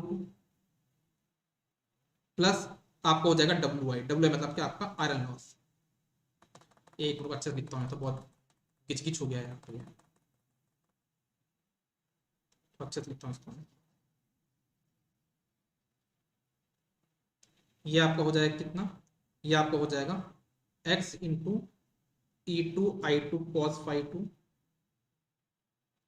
divided bye x E2 I2 cos phi 2 plus x square I2 का स्क्वेयर R02 प्लस WI। ये आपका एक्स फ्रैक्शन पे आपका आयरन लॉस मतलब क्या हो जाएगा? इफिशियंसी हो जाएगा, ठीक है। इफिशियंसी मैक्सिमम पाने की जो कंडीशन होती है वो क्या होती है?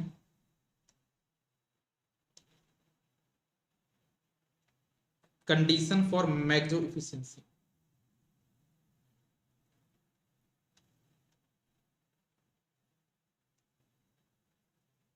वो आपका होता है क्या?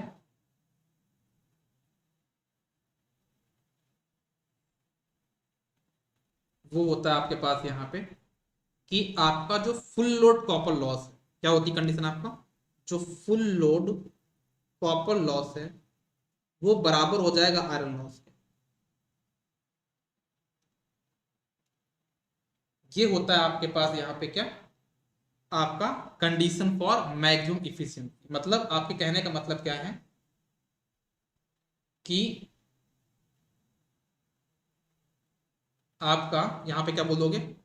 X square I2 square R02, ये बोलो X square WCU equals to WI। तो अगर हम यहां से पूछे कि सॉरी एक मिनट, हम इसको बोलेंगे कि हमारा जो WCU है कॉपर लॉस है वो किसके बराबर हो? आयरन लॉस के बराबर हो। ये कंडीशन हो गई, ठीक है। ये बात ध्यान देना, कभी भी आप इसको उल्टा मत बोलना, है ना। ऐसा मत बोलना कि iron loss will be equals to WCU, है ना। आयरन लॉस तो कभी चेंज नहीं हुआ भाई, आयरन लॉस तो फिक्स हो गया ना, कांस्टेंट लॉस है। वेरी कौन सा होता है आपका? Copper loss. जब कॉपर लॉस की वैल्यू आयरन लॉस के बराबर हो जाएगी तब जाके आपको मैजिक देखने को मिलेगी। ये हो गया। एक क्वेश्चन बनता है कि वो फ्रैक्शन क्या है, वो कौन सा फ्रैक्शन है जहां पे मुझे मैक्सिमम इफिशियंसी मिलेगी, किस फ्रैक्शन ऑफ लोड पे मुझे मैक्सिमम इफिशियंसी मिलेगी। उसका फॉर्मूला आपके पास क्या होता है? X equals to under root of WI upon WCU, मतलब iron loss divided by full load copper loss. ये वो फ्रैक्शन लोड है जहां पे आपको क्या मिलेगा, मैक्सिमम इफिशियंसी मिलेगी। तो ये क्वेश्चन बनता है कि किस फ्रैक्शन में आपको मैक्सिमम इफिशियंसी देखने को मिलेगी। तो क्या हो जाएगा, under root of iron loss upon under root of full load copper loss. याद रखना इस टाइप के क्वेश्चन ज्यादा एग्जाम में बनते हैं, ये वाले एग्जाम्पल नहीं बनेंगे ना, ये क्वेश्चन एग्जाम में नहीं बने। क्यों नहीं बनेगा, इतना टाइम ही नहीं है पूछने के लिए। लेकिन ये क्वेश्चन बन जाएगा ना, बोल दिया कि आपका आयरन लॉस है 100 है ना, और फुल लोड कॉपर लॉस है आपका 400, तो आपका किस फ्रैक्शन में मैक्सिमम एफिशिएंसी होगी, क्या बोलोगे, अंडर रूट ऑफ 100/400, 1/4 मतलब 1/2 मतलब 50% लोड। 50% लोड पे आपको मैक्सिमम एफिशिएंसी मिलेगी। इस टाइप के क्वेश्चन आपके बनते हैं, ठीक है। एक बनता है आपका लोड केवीए का, इसका भी देख लेना आप लोग। एक क्वेश्चन और बनता है आपका कौन सा, लोड केवीए।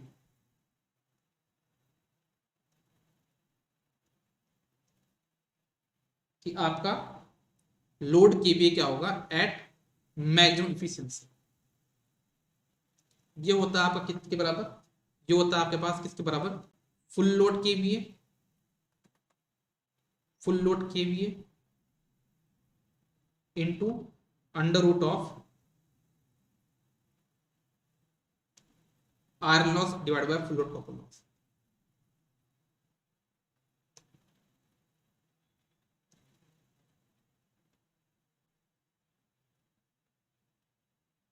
मतलब अगर आपसे क्वेश्चन पूछ लिया गया कि आपके पास एक 100 केवीए का ट्रांसफॉर्मर है, एक क्वेश्चन मैं करके बता देता हूं आपके पास क्वेश्चन कैसे बनता है। आपके पास 100 केवीए का ट्रांसफॉर्मर है ना, उसमें जो आयरन लॉस है वो है आपका, मान लीजिए कितना है, 50 वॉट है ना। ये आपका पी आई कितना है, 50 वॉट है। पीसीयू आपका है यहाँ पे मान लो कितना, 200 वॉट है, ठीक है। तो आपका फुल लोड केवीए कितना होगा, मतलब आपका लोड केवीए कितना होगा। तो लोड केवीए का फॉर्मूला कैसे करोगे, आपका फुल लोड केवीए कितना है 100, तो 100 इंटू अंडर रूट ऑफ 50/200 कितना हो जाएगा पास यहाँ पे 50 केवीए।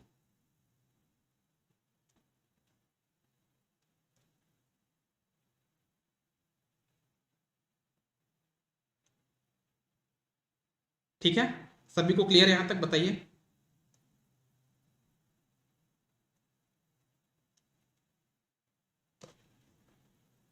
तो ये हो गया आपके पास यहाँ पे क्या, इफिशियंसी के बारे में। एक कर्व बनता है इफिशियंसी कर्व, वो ऐसा बनता है, वही मैं बना के दिखा देता हूं। हमारे पास यहाँ पे एक इफिशियंसी कर्व बनता है, उसको भी देख लो।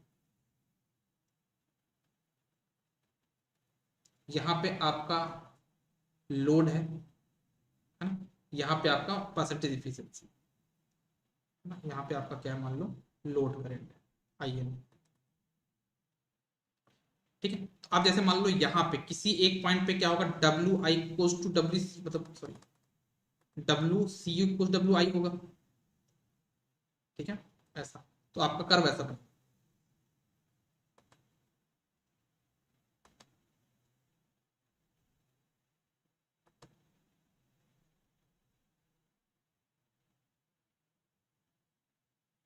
ये मतलब आपकी जो इफिशियंसी है ना, वो आपका इस टाइम पे मैक्सिमम मिल रही है।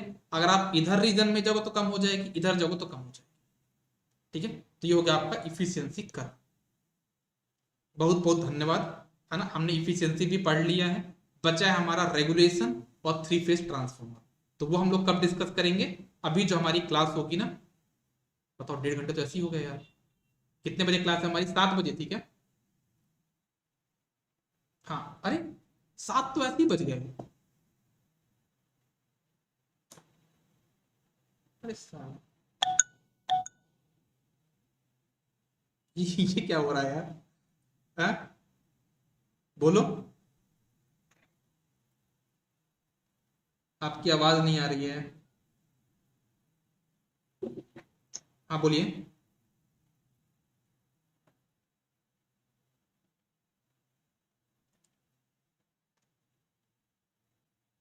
क्लास को थोड़ा पोस्टपोन किया जाए क्या, बताइए, मैसेज कर दीजिए यार, मैसेज कर दीजिए। 8 PM पे कर लें क्या क्लास, अब 10 बजे रखें क्या क्लास? पर यूनिट हो जाएगा यार, क्या टेंशन ले रहा हो? पर यूनिट इसमें थोड़ा ना आता है, पावर सिस्टम में आता है। और जितना आता है मैंने करा दिया, जितना इसमें पर यूनिट आता है ना वो मैंने करा दिया भाई। ठीक है, 8 बजे या 10 बजे या 9 बजे? 9 बजे में कितने लोग एग्री हैं? 9 बजे में कितने लोग एग्री हैं?